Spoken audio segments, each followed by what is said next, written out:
chili.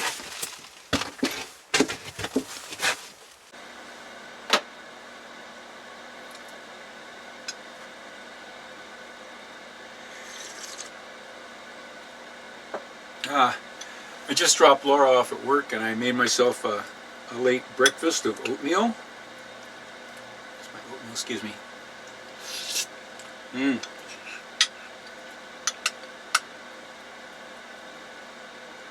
Yeah, nice hot stick to your ribs oatmeal. Excuse me, I'm going to eat this while it's hot.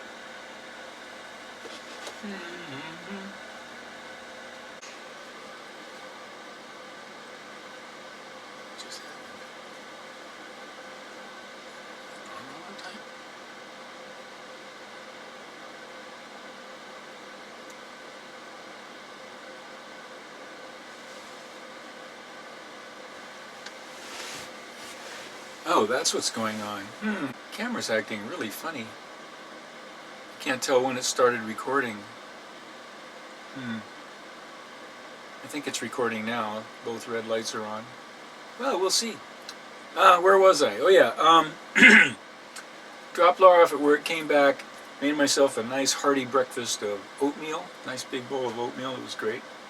And while I was doing that, I'm thinking about editing some footage that I shot earlier into a video, and I was thinking, wait a minute, this is what people actually want to see. How we deal with living aboard the boat. Simple, ordinary tasks. How do you accomplish those simple, ordinary things under these conditions, living aboard the boat?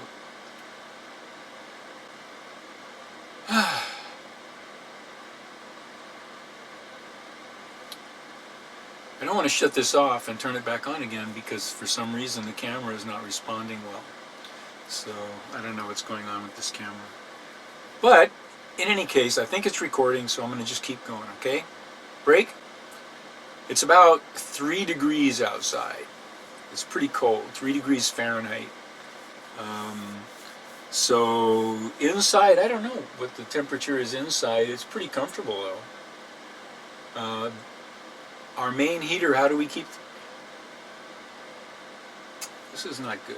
I'm probably going to jump this hole.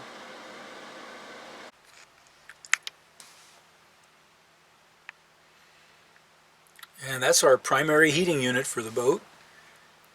It's just a little electric space heater. Puts out about 5,000 BTU, which is about what all of them put out. All of these cheap little electric heaters max out at 1,500 watts, which translates into about 5,000 BTU of energy. So they're all about the same. The trick is finding one that has a quiet fan and fits in the space that you want, where you want to use it. Previously, in years past, we've used these little square ones here. This one, there we go. But this one, after about 3 or 4 years, this one died. And I couldn't find one that's face that would fit in this nice hole here that we have. So I got this one, and it works very well. And it keeps the boat nice and warm until it gets down below freezing. And then when it starts sinking down into the 20s, we need a little bit more heat. But you can't run 2 of them because it'll trip your 30 amp breaker. This is our little Heat Pal from Origo. It runs on denatured alcohol, and it puts out about 5,000 BTU, British thermal units. So it puts out about the same amount of heat as our electrical heater. So it keeps us warm, nice and toasty in here, down to a little below freezing, all by itself. Or in addition to the electric heater, it doubles our heat output for when it gets really cold. We start breaking this thing out when it gets down into the low 20s for a little extra heat in the morning or whenever we need it.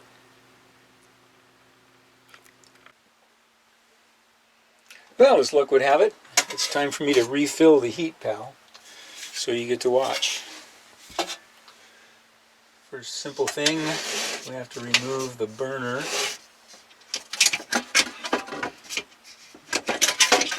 assembly. You could call it a burner assembly.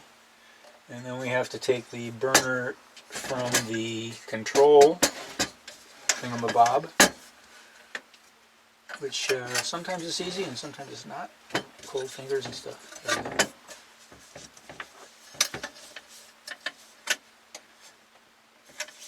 There we go. There we go.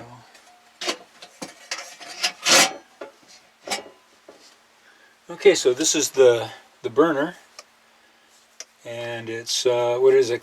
A can filled with a wadding with a screen, sort of a diffuser.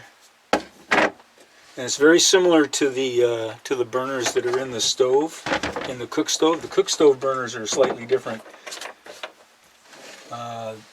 This burner has a ring, a limiter ring, to make this opening smaller. And the cook stove, the opening is wide open. So this one's slightly smaller, the one for the Heat Pal. Alright, what we're going to do here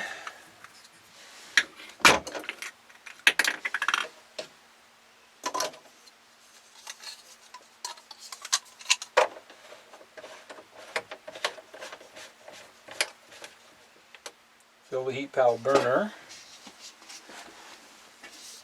with denatured alcohol. I noticed that the hardware store, they're now selling, it used to be just paint thinner, but now they're selling a separate paint thinner and marine stove fuel as separate items. Okay, so let me see if we can see what we're doing here. Can you see what I'm doing here? If I do it this way, maybe you can, maybe not.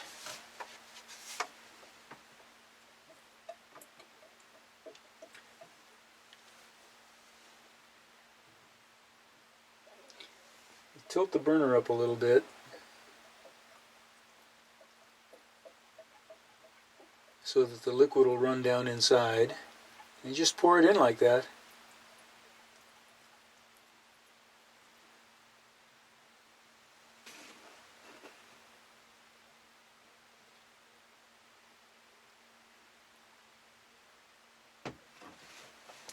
Until it runs out. You feel it's a lot heavier now. Turn it around. Because this is filled with wadding, so you get this good and full, so we don't have to refill it again too soon.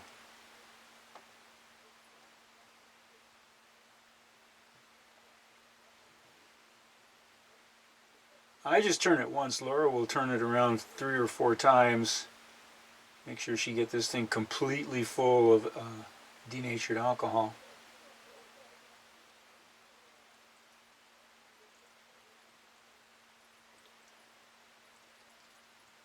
Okay, there it is. It's full. Paper towel.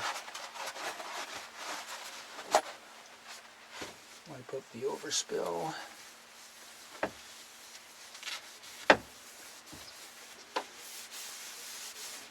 This is just alcohol, so it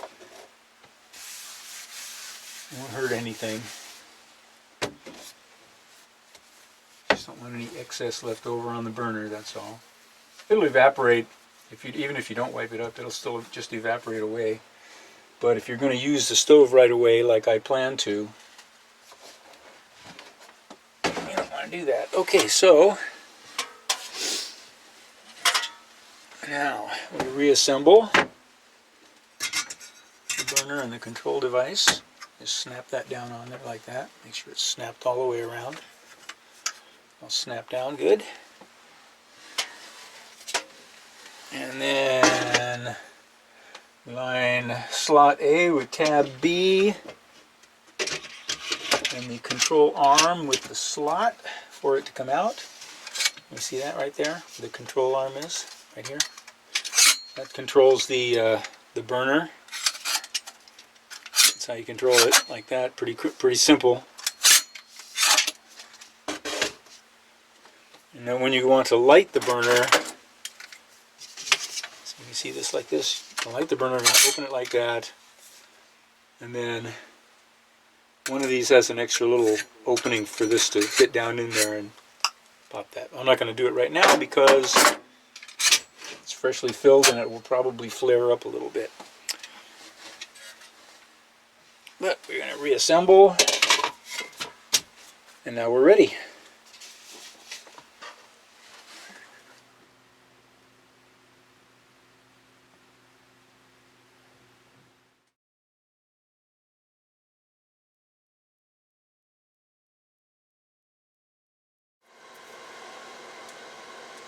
Laura doesn't know the camera's running. She's trying to string lights back there behind the